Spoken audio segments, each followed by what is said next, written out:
steel door slammed open. A German shepherd lunged forward, claws scraping concrete. The leash snapped tight. The handler stumbled and nearly went down. 80 pounds of teeth and muscle dragged a grown man 3 feet before anyone could react. A second handler rushed in and grabbed the lead. The dog kept pulling, whining, desperate, the sound bouncing off the corridor walls. At the end of that corridor, behind reinforced glass, a man in orange sat chained to a metal table. He hadn't moved, hadn't flinched, but his eyes locked on that dog. His hands were shaking. His name was Marcus Cole, former K-9 officer, current death row inmate, set to die in 48 hours.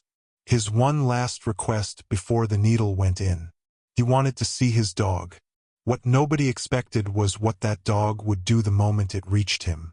Stay with me on this one. 8 years earlier, Marcus Cole was one of the most decorated K-9 handlers in the department.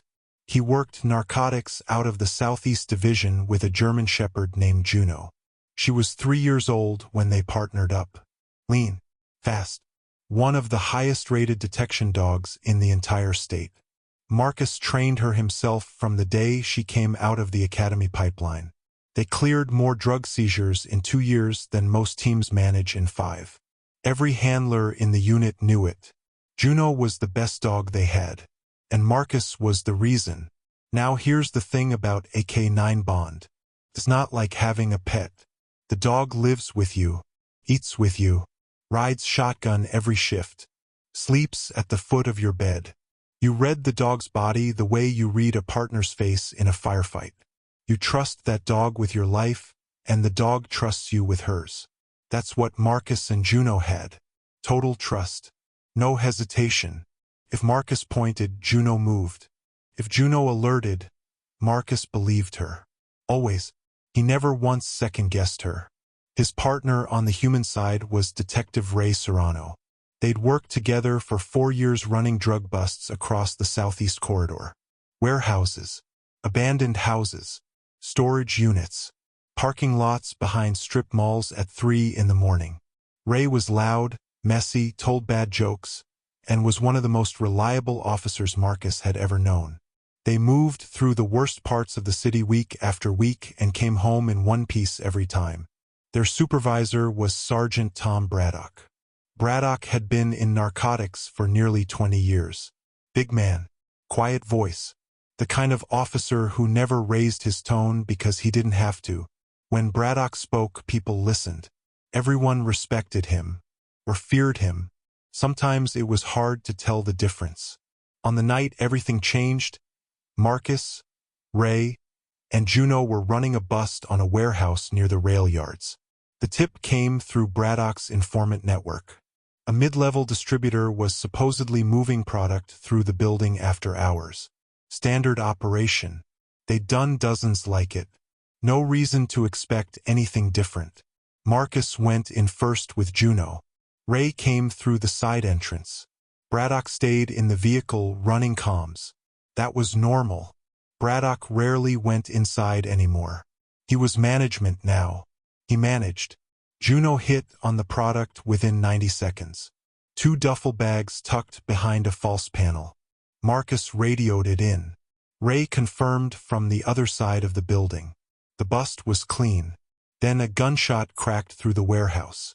1 round. Close. Marcus ran toward the sound and found Ray on the ground. Shot once in the chest. Still breathing, but barely. Marcus dropped to his knees, called it in, applied pressure, screamed for backup. Juno was circling, agitated, nose working overtime, pulling toward the west exit of the building. By the time paramedics arrived, Ray was dead. And here is where Marcus Cole's life ended too, even though his heart kept beating. When the investigators pieced the scene together, they found Marcus's service weapon had been fired. 1 round missing. The bullet that killed Ray matched his gun. Marcus swore he never pulled the trigger. He said someone else was in that warehouse.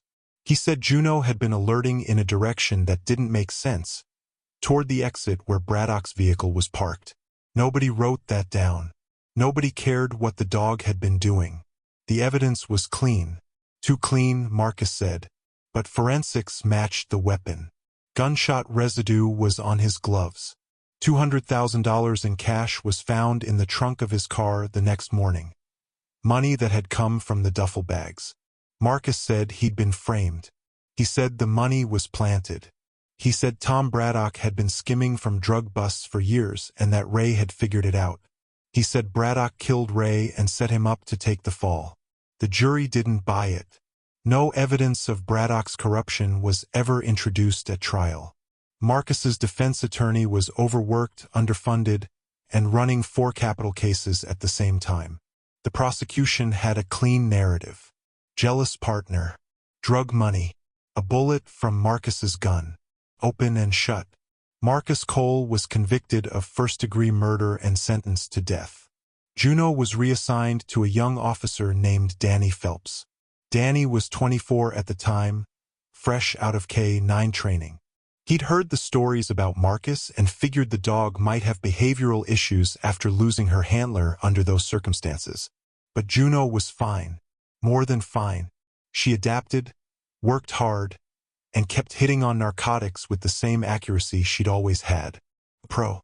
Through and through. Danny never thought much about Marcus Cole. The case was closed. The man was guilty. That's what everyone said. Until a request came through from death row. The warden's name was Linda Reeves. She'd been running the facility for 11 years and had overseen 6 executions. None of the condemned had ever made a request like this one. Marcus Cole didn't ask for a special meal. Didn't ask for a phone call. Didn't ask to see family. Because he didn't have any left. His mother had died 3 years into his sentence. No siblings. No wife. No children. 8 years on death row had stripped everything down to the bone. He asked to see his dog. Reeves sat with the request for 2 days. It wasn't standard. There was no protocol for bringing an active police K-9 into a maximum security prison. She called the department. They pushed back. She called the mayor's office. They didn't care. She called the K-9 unit directly and got Danny Phelps on the phone. Danny said yes before his supervisor could say no. He didn't know why exactly. Something about the request just sat with him in a way he couldn't shake. A dying man who didn't want food or comfort or a priest or a lawyer. He wanted his dog. That meant something. Danny loaded Juneau into the transport vehicle the next morning and made the 3-hour drive to the prison. When they arrived, the facility was tense. Guards lined the corridor. 2 handlers from the prison's own K-9 unit were on standby, in case the visiting dog became aggressive or unpredictable in the confined space. The warden watched from behind a glass partition. Everything was locked down tight. Danny walked Juneau through the entrance and into the long hallway that led to the visitation room. The moment Juneau crossed the threshold, she changed. Her ears went flat. Her body dropped low. She pulled forward with a force Danny hadn't felt from her in years. This wasn't aggression. This was recognition. She knew exactly where she was going. The door to the visitation room opened and Juneau broke free. The leash ripped through Danny's hands before he could tighten his grip.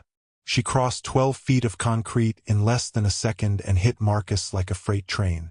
Marcus caught her with both hands, as far as the chains would allow. He dropped his face into her neck and held on. Juneau whined, licked his face, circled, pushed her whole body into him. Her tail swept the floor so hard it sounded like a broom against tile. Marcus didn't say a word for almost a full minute.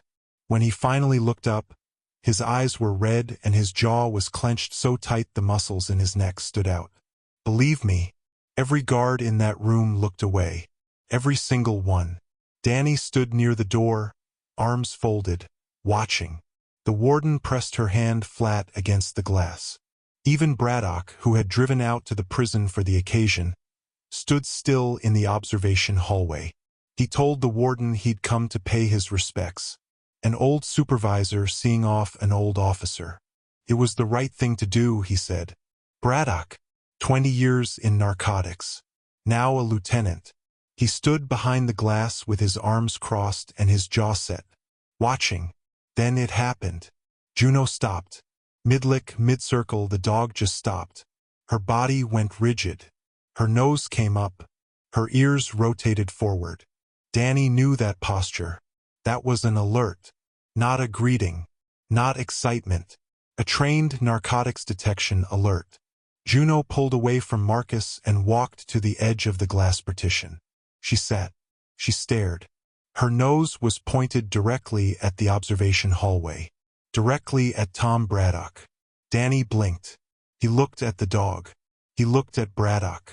He looked back at the dog. Braddock shifted his weight. Just slightly. A man who'd spent 20 years in narcotics enforcement didn't flinch easily. He didn't show surprise and he didn't show fear. But he shifted. Danny saw it. A guard stepped forward and pulled Juno back to Marcus. The dog resisted for a moment. Her legs braced against the floor, then returned to her handler. But her head kept turning, kept orienting toward the glass, toward Braddock, over and over. The visit lasted another 20 minutes. Marcus held Juno the entire time. He whispered to her. He ran his hands along her back, her ears, her jaw. He told her she was a good girl. He told her he was sorry. He told her things nobody else in that room could hear. When the guards finally signaled time, Marcus let go. He didn't fight it. He didn't beg for more minutes. He pressed his forehead against Juno's one last time and then leaned back in his chair. The chains rattled against the metal table as his hands settled flat. Danny clipped the leash back on and walked Juno out of the room. The dog looked back twice. Marcus watched her go until the door closed. And that should have been the end of it. A sad story with a sad ending. Marcus was led back to his cell. The warden filed the visitation report. Braddock drove home. Danny loaded Juno into the truck and started the 3-hour drive back to the precinct. The visit was over. A dying man got to say goodbye to his dog. It was heavy. It was emotional. But it was done. The execution was still on schedule. 46 hours now. Danny stopped for gas at a station just outside the prison town. He let Juno out to stretch her legs. She sniffed the air, circled the truck twice, and settled at his feet. He scratched behind her ears and stared at the empty highway. It was quiet, the kind of quiet that comes after something heavy settles on your chest and doesn't lift. And in that quiet, Danny Phelps couldn't stop thinking about what he'd just seen. He kept replaying it. The sit, the stare, the locked nose, the way Juno had turned away from the man she loved to point at the man standing behind the glass. Juno had alerted on Braddock. Danny said it out loud in the truck, just to hear the words. Juno had alerted, not barked, not growled. She had given a trained, passive, textbook narcotics detection alert. The sit, the stare, the locked nose. Danny had seen her do it 1,000 times over 4 years, and she had never once been wrong.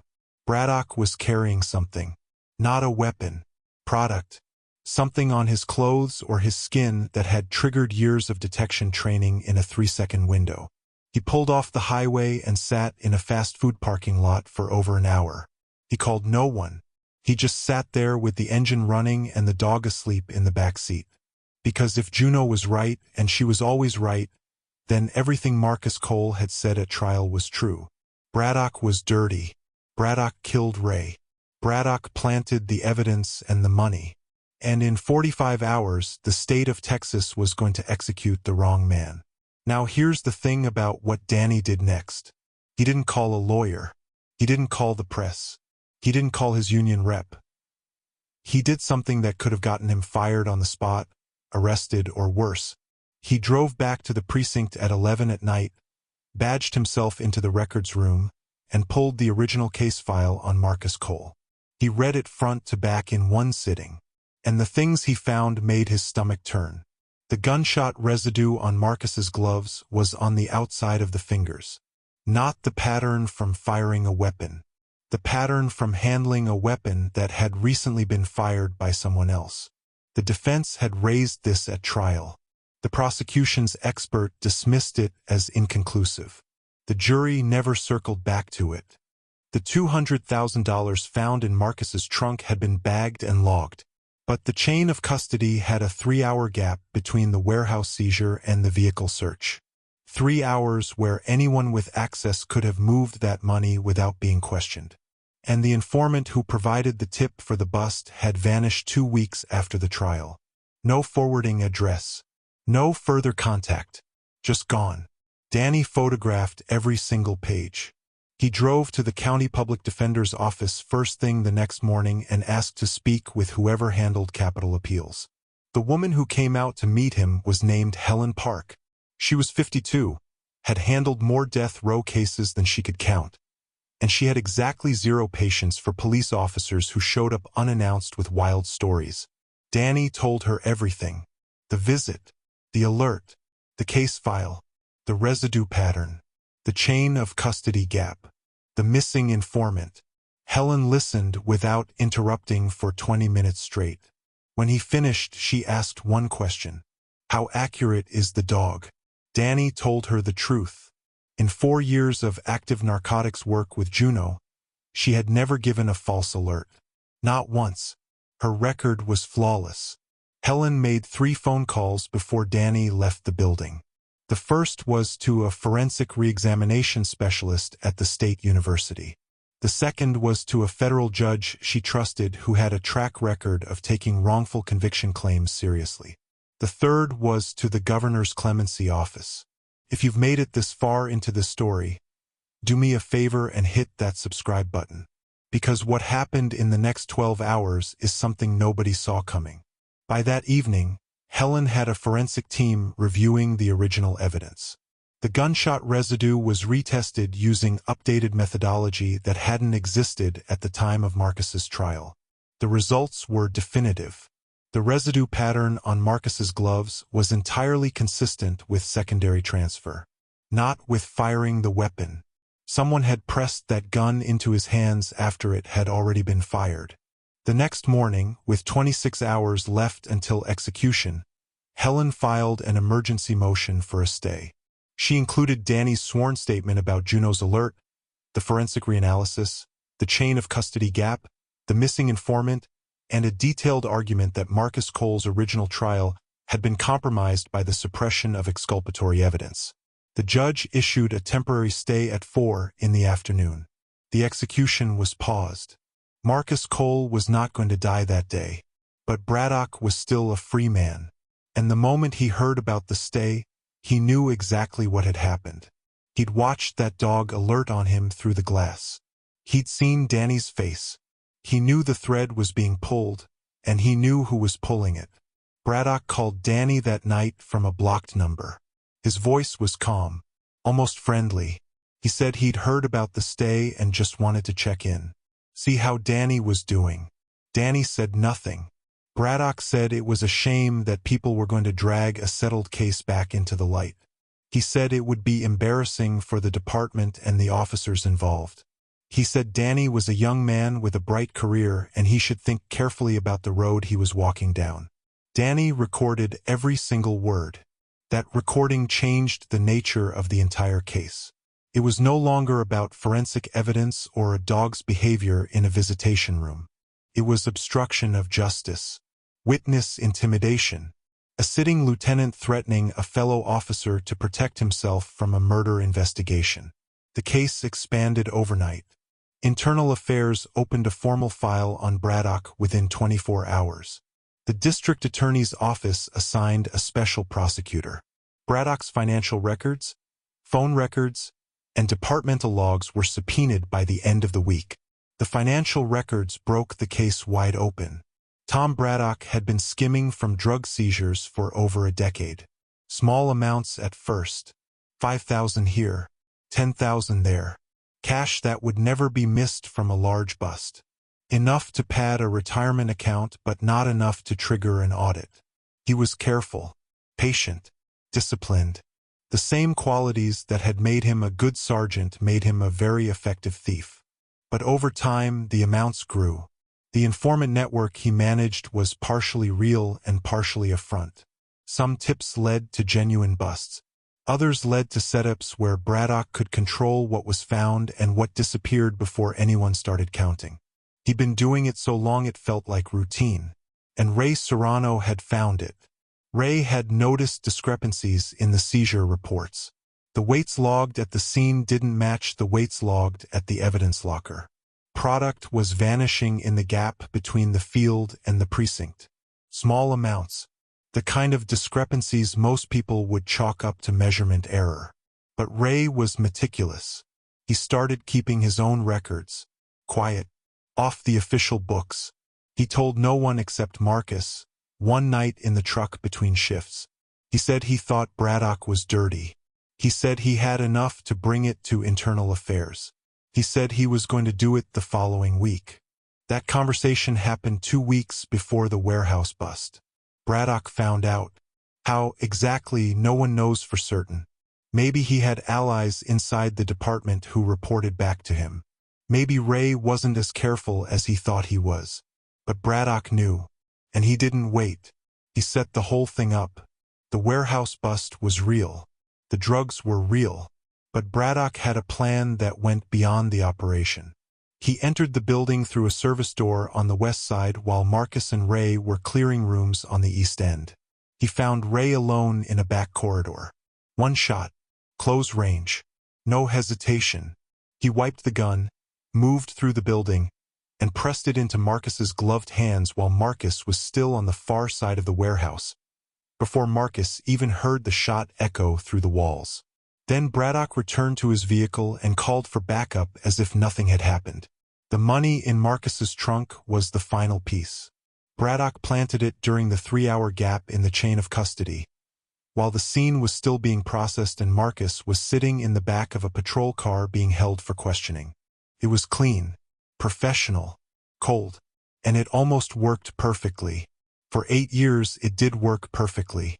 This is where it turns. When the special prosecutor laid out the full case in court, Braddock sat perfectly still at the defense table. He didn't fidget, didn't whisper to his lawyer.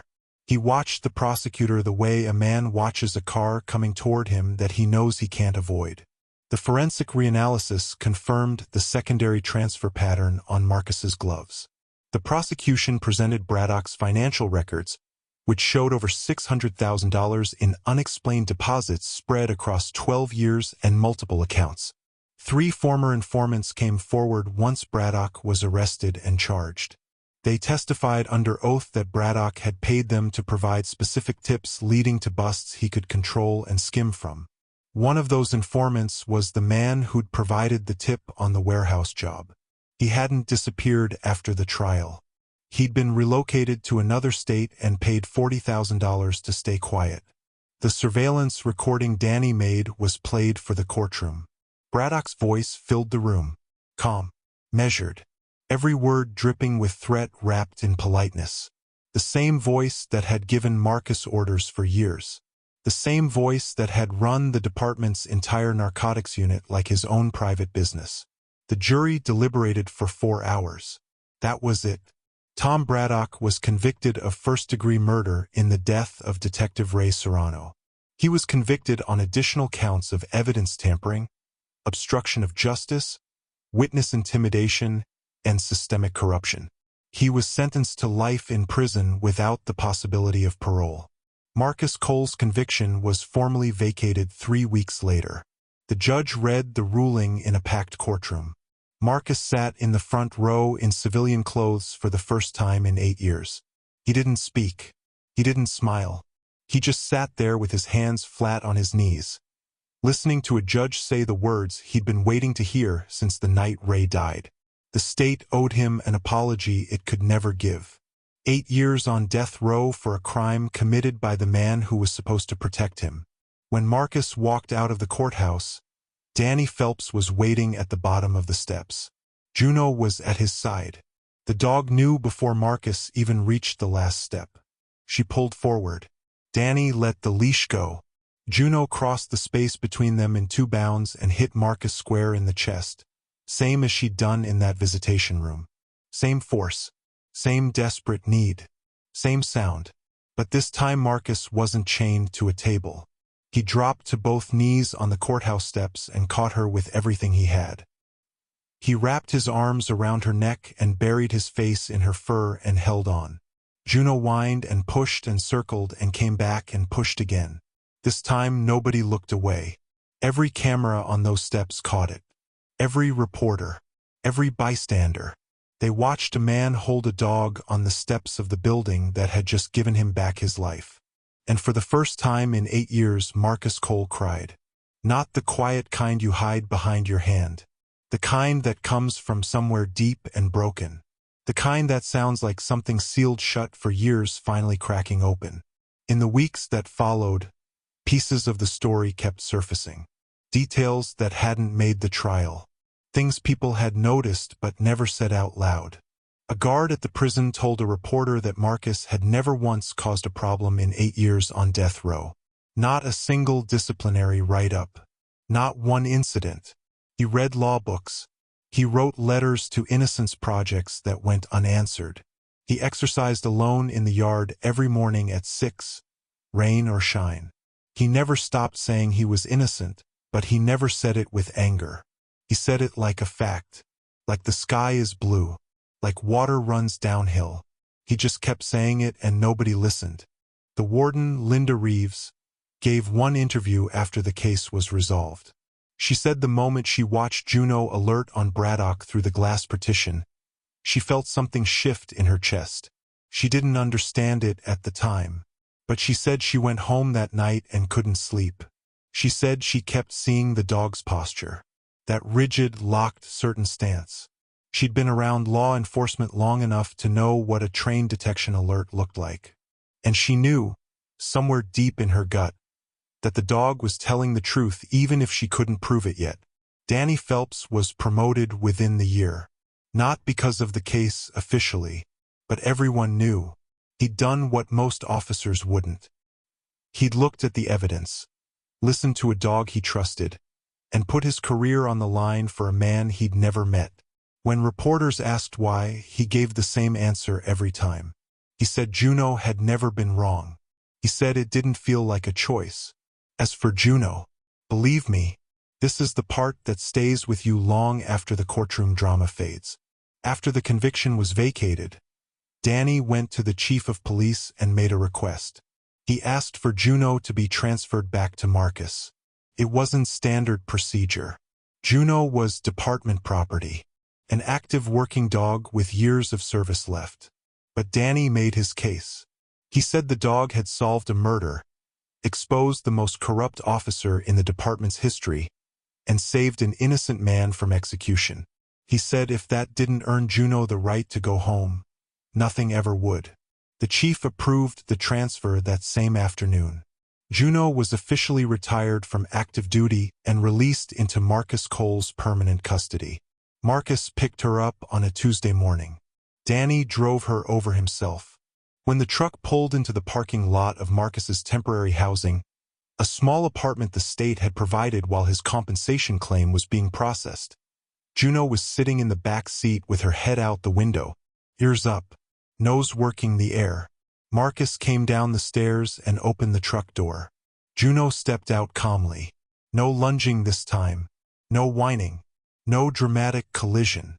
She just walked over to Marcus, sat down at his feet, and leaned her whole body into his leg. Like she'd been waiting. Like she'd always known this day would come. Marcus put his hand on her head and stood there for a while.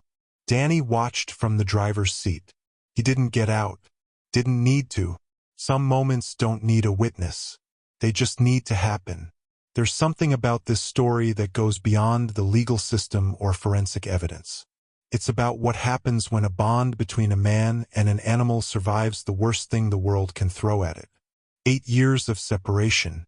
A death sentence. Concrete walls and chains bolted to tables.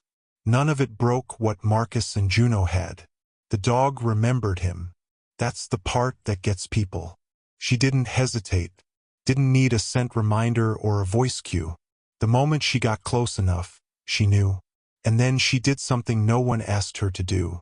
No one commanded her. No one pointed at Braddock and said find it. She alerted because that was her training. She detected the truth because that was her job. She did what she'd always done. The only difference was that this time, somebody was paying attention. A dog can't lie on a witness stand, can't be intimidated, can't be bought, can't be pressured into changing her story. Juno sat. She stared. And she pointed at the man who had gotten away with murder for 8 years. Marcus Cole filed a wrongful conviction claim against the state. It was settled out of court for an amount that was never publicly disclosed. He used part of the money to establish a legal defense fund for inmates who claimed they'd been framed by corrupt law enforcement. He named it the Serrano Project after the partner he lost. Ray Serrano's widow called Marcus the week after the verdict. They spoke for 2 hours. She told him she'd always had doubts. She said something about the case had never sat right with her. She said she was sorry she hadn't spoken up sooner. Marcus told her there was nothing to apologize for. Marcus lives quietly now. Small house, fenced yard. He doesn't do interviews, doesn't seek attention. The only public statement he ever gave was a 3-sentence quote in a local paper. He said he didn't blame the jury. He said he didn't blame the system. He said the only thing that saved his life was a dog who never forgot him and a young officer who trusted her. Juno is 12 years old now. She moves a little slower, sleeps a little more, doesn't chase squirrels the way she used to, but every morning at 6, she walks out into the yard with Marcus. She sits beside him while he drinks his coffee and watches the sun come up. And when he puts his hand on her head, she leans in. Same lean, same warmth, same trust. Some bonds don't break. Not for anything. Not ever.